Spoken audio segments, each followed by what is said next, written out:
우리가 질소를 뿌렸다 하면 대부분 요소 아니면 유황, 즉 황산아모늄입니다. 무얼로 만드는지도 모르고 무작정 뿌리기만 하는 것은 현명한 일이 못 되겠죠. 공기 중에 대부분을 차지하는 쎄고 쎄는 것이 질소인데, 이 질소를 비료로 만들어 뿌리는 것 자체가 아이러니합니다. 문제는 그 질소가 다른 요소들과 결합하여 고형화되어 있지 않으면 동물이든 식물이든 이용할 수 없다는 데 있습니다. 우리가 숨을 쉬면 많은 질소와 산소, 그리고 일산화탄소 등 이롭거나 또 해로운 기체가 폐 속으로 들어갑니다. 산소는 피를 맑게 하는 등 작용을 하고, 일산화탄소는 몸에 해를 끼칩니다. 그러나 가장 많은 양을 차지한 질소는 아무런 영향을 주지 않고 들락날락할 뿐입니다. 이게 바로 질소입니다. 공기 중에 가장 많아도 뿌리옥 박테리아 등 일부 생물만 고형화시켜 직접 사용할 수 있었습니다. 식물들은 동물이 배설물이나 동료 식물들이 죽어 분해된 것 속에 들어있는 질소 성분을 흡수하여 자라왔습니다. 작물 재배에서 우리 주위에 흔해 빠진 질소를 이용하려면 고형화시켜야 하는데, 그 첫 번째 작품이 고온에 수소와 결합시켜 아모니아를 만들었습니다. 그 아모니아를 작물에 시비하는 시도를 하였지만 워낙 휘발성이 강한 물질이라 효과가 없었는데, 이번에는 이 아모니아를 이산화탄소와 결합시켜 알갱이 물질을 만들었습니다. 이게 바로 요소 비료이죠.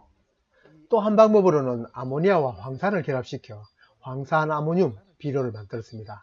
바로 황안이라고도 부르는 유한비료입니다. 이렇게 한 원소를 결합시키기 위해서는 결합시킬 물질도 촉매, 고압, 고열이 필요합니다. 그러나 이 결합시킨 물질도 햇빛, 공기, 열, 수분, 미생물 등에 의해 다른 물질로 변하거나 또 분해되기 마련입니다. 이 간단한 원리를 염두에 두고 우리가 땅에 뿌린 비료가 어떻게 변해 작물이 흡수하고 또 흡수한 것을 어떻게 변해가는지를 알아보면 쉽습니다. 질소 비료로 가장 많이 쓰는 것이 바로 요소입니다. 요소에는 질소 말고는 다른 비료 성분은 없습니다. 황산아모니아, 즉 유화는 제법에서도 보았듯이 황산, 즉 황이 들어있어 맛, 향기, 색깔, 당도를 내는 작물에 자주 치죠. 요소를 땅에 뿌리거나 연면 시비하면 그 일부가 공기에 의하여 원래의 성분인 아모니아 가스로 휘발됩니다. 한마디로 고향 찾아가는 것입니다. 만일 알칼리 성분과 만나면 그 휘발량은 엄청나게 많아집니다. 즉 알칼리성 비료나 석회와 함께 만나면 아모니아 가스가 다량으로 발생하는데, 비료 한 포대야 15,000원 좌우하니 버린 셈 치더라도 문제는 그 아모니아 가스가 작물, 특히 어린 모에 위해를 가하는 점입니다. 비록 소수의 양이지만 공기와 접촉하면 휘발되니 질소 비료는 주고는 흙을 덮는 것이 좋은데, 알고도 실천하기 어려운 것이 바로 이 부분이죠. 땅에 뿌린 후 바로 비가 와서 토양 속에 스며들면 다행인데, 이 비도 많이 오면 그대로 씻겨 내려가죠. 바로 용탈입니다. 하늘로 날아가지도 않고 땅속이나 개천으로 가지도 않는 놈은 이제 이런 과정을 변해갑니다. 질소 비료가 땅 속에서 변해가는 과정과 또 작물이 흡수한 후 일어나는 변화를 한도식으로 나타내니 복잡해 보입니다만, 하나하나 그 과정을 밟아보면 별것도 아닙니다. 우리가 토양에 질소 비료를 주는 형태는 크게 세 가지입니다. 첫째는 퇴비 등 유기물을 통해 질소를 공급하죠. 이 질소를 우리는 유기물의 형태의 질소, 즉 유기태 질소라고 합니다.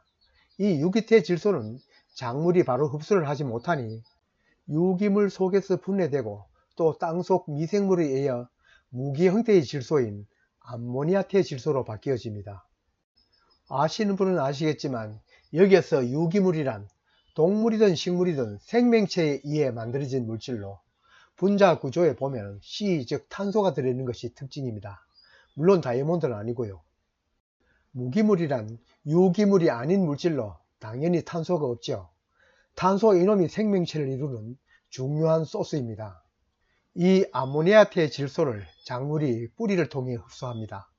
어떤 사람은 퇴비를 쓰면 질 좋은 양분을 흡수한다고 하는데, 일단 질소는 화학 비료의 성분과 똑같은 무형태의 질소를 흡수합니다.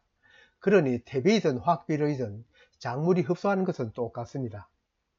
다음은 유한 비료를 뿌렸을 때의 과정을 알아보겠습니다. 유한은 물에 녹으면 바로 암모니아태 질소로 뿌리에서 바로 흡수됩니다. 질소 비료 중 가장 먼저 작물이 흡수할 수 있겠죠.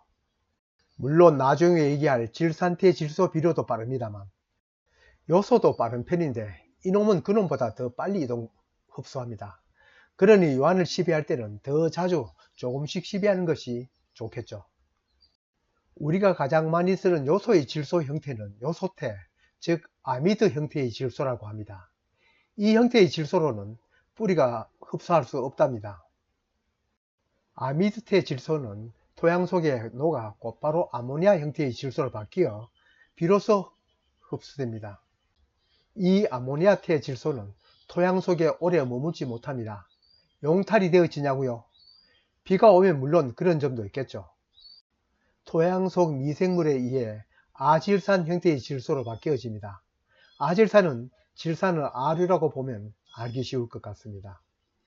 이놈은 다시 미생물에 의해 질산태 질소로 바뀌어지는데 이 과정이 토양 상태에 따라 다르겠지만 약 1, 2주간 정도라고 합니다. 물론 더 짧은 것도 있겠죠. 그러니 작물이 암모니아태 질소를 흡수하는 기간이나 양은 적을 수밖에 없습니다. 대부분이 질산태 질소를 흡수하는 것이라고 보는 것이 맞습니다. 흔한 비료는 아니지만 질산아모늄 비료를 비롯하여 질산칼슘, 질산칼륨 비료는 질산태 질소가 섞여있는 비료입니다. 살포하면 녹아 바로 작물이 흡수하니 효과도 빠르고 또 땅속에서도 변하지 않으니 더 좋다고 하는 사람도 있습니다. 언제 어떻게 뿌려도 아모니아 가스가 발생되지 않으니 더욱 선호할 수밖에요.